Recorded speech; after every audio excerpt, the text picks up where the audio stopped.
ಗೌರಿ ಕಲ್ಯಾಣ ಇವತ್ತಿನ ಸಂಚಿಕೆಯಲ್ಲಿ ಏನಾಗುತ್ತೆ ಅಂತ ನೋಡೋಣ. ಗೌರಿ ಕಲ್ಯಾಣ ಇವತ್ತಿನ ಸಂಚಿಕೆಯಲ್ಲಿ ಅಜ್ಜಿ ಹಾಗೂ ತಾತ ಇಬ್ಬರು ಸೇರಿಬಿಟ್ಟು ವಿವೇಕ್ ಮತ್ತು ಗೌರಿಗೆ ತವ್ರ ಮನೆಗೆ ಹೋಗ್ಬಿಟ್ಟು ಮದುವೆ ಆದ ನಂತರ ಹೋಗಬೇಕು, ಆ ಶಾಸ್ತ್ರನ ಮುಗಿಸ್ಕೊಂಡು ಬನ್ನಿ ವಿವೇಕ್ ಹಾಗೆ ಗೌರಿ ಅಂತ ಹೇಳ್ತಾರೆ. ಅದಕ್ಕೆ ವಿವೇಕ್ ಇಲ್ಲ ನನಗಾಗಲ್ಲ, ನಾನು ಅವ್ರ ಮನೆಗೆ ಕಾಲು ಇಡಲ್ಲ ಅಂತ ಹೇಳ್ತಾನೆ. ಅದಕ್ಕೆ ಅಜ್ಜಿ ತಾತ ಅವನನ್ನು ಒತ್ತಾಯ ಮಾಡಿ ಅವ್ರ ಮನೆಗೆ ಕಳಿಸ್ತಾರೆ.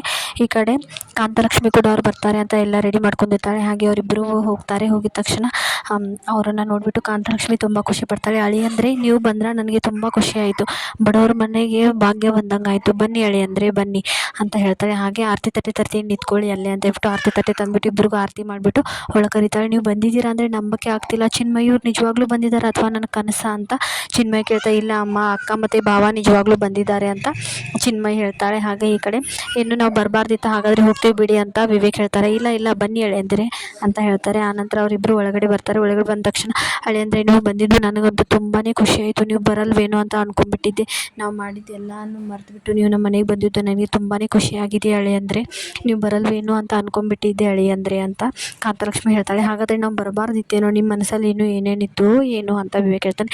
ಇಲ್ಲ ಅಳಿಯಂದರೆ ನಮ್ಮ ಮನಸ್ಸಲ್ಲಿ ಹಾಗೇನೂ ಇಲ್ಲ, ನೀವು ಬಂದಿದ್ದು ನಮ್ಗೆ ಖುಷಿನೇ ಆಗಿದೆ, ಹೋಗಿ ರೆಸ್ಟ್ ಮಾಡಿ ಹೋಗಿ, ನಾನು ನಿಮಗೆ ಕಾಫಿ ಹಾಗೆ ನಿಮಗೆ ಯಾವ ಥರದ ಅಡುಗೆ ಇಷ್ಟ ಅದನ್ನೆಲ್ಲ ಅಡುಗೆ ಮಾಡ್ತೀನಿ, ಊಟ ಮಾಡಿ ಆರಾಮಾಗಿರಿ ಅಂತ ಹೇಳ್ತಾಳೆ. ಹಾಗೆ ವಿವೇಕ್ ಕೂಡ ಮನೆ ಒಳಗಡೆ ಹೋಗ್ತಾರೆ. ಮನೆ ಒಳಗಡೆ ಹೋದ ನಂತರ ಅಲ್ಲಿ ಎಲ್ಲ ಹುಡುಕ್ತಿರ್ತಾರೆ. ಆನಂತರ ಗೌರಿ ಅಂತಾಳೆ, ಏನು ಹುಡುಕ್ತಿದ್ದೀರಾ, ಏನಾದರೂ ಸಿಗುತ್ತೆ ಅಂತ ನೋಡ್ತಿದ್ದೀರಾ ಅಂತ ಗೌರಿ ಕೇಳ್ತಾಳೆ. ಅದಕ್ಕೆ ವಿವೇಕ್, ಹೌದು ನೋಡ್ತಿದ್ದೀನಿ, ನಿಮ್ಮ ಅಕ್ಕನ ಇಲ್ಲಿ ಮನೇಲಿ ಎಲ್ಲಾದರೂ ಬಚ್ಚಿಟ್ಟಿದ್ದೀರೇನೋ ಅಂತ ನೋಡ್ತಾ ಇದ್ದೀನಿ ಅಂತ ವಿವೇಕ್ ಹೇಳ್ತಾನೆ. ಅದಕ್ಕೆ ಗೌರಿ, ಅದೆಲ್ಲ ಆಗಲ್ಲ ಬಿಡಿ, ಅವಳು ಇಲ್ಲಿದ್ದರೆ ನಿಮಗೆ ಸಿಗ್ತಾಳೆ, ಅವಳಿಲ್ಲ ಅಂದರೆ ನಿಮ್ಗೆ ಎಲ್ಲಿಂದ ಸಿಗಬೇಕು, ಅವಳು ಎಲ್ಲಿ ಹೋಗಿದ್ದಾಳೆ ಅಂತ ನಮಗೆ ಗೊತ್ತಾಗ್ತಾ ಇಲ್ಲ ಅಂತ ಗೌರಿ ಹೇಳ್ತಾಳೆ.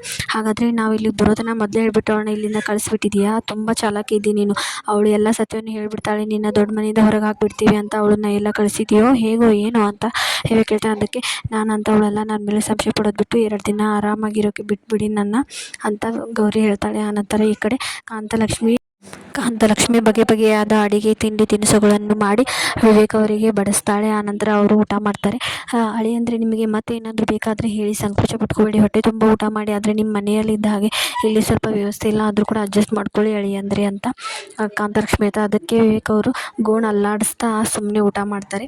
ಇಷ್ಟ ಆಗುತ್ತೆ ಇವತ್ತಿನ ಎಪಿಸೋಡ್ನಲ್ಲಿ. ಪೂರ್ತಿ ಎಪಿಸೋಡ್ಗಾಗಿ ಸಬ್ಸ್ಕ್ರೈಬ್ ಮಾಡ್ಕೊಳ್ಳಿ. ಬಾಯ್, ಸ್ಟೇ ಟ್ಯೂನ್.